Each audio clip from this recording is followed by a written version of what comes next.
Dal 31 dicembre ritorna la zona rossa in tutta Italia per 4 giorni come previsto dal decreto Natale.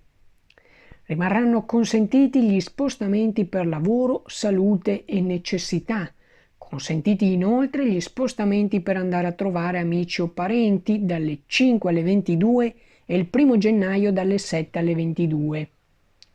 2 le persone massimo che si potranno spostare per nucleo familiare, esclusi i figli minori di 14 anni, le persone con disabilità e i conviventi non autosufficienti che rimarranno esclusi dal conteggio.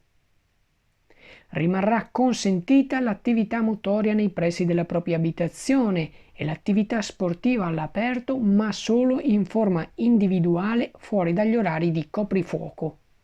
Rimarranno chiusi i negozi, i centri estetici, i bar e i ristoranti, fuorché quelli che effettuano asporto o consegna a domicilio. Rimarranno aperte le attività di vendita di beni alimentari e di prima necessità, le farmacie, le parafarmacie, i supermercati, le tabaccherie, i parrucchieri, i barbieri, le lavanderie e le edicole. Il 4 gennaio tornerà la zona arancione, ma solo per un giorno. Il 5 e il 6 gennaio l'Italia sarà di nuovo zona rossa, mentre bisognerà attendere per capire cosa accadrà dal 7 gennaio.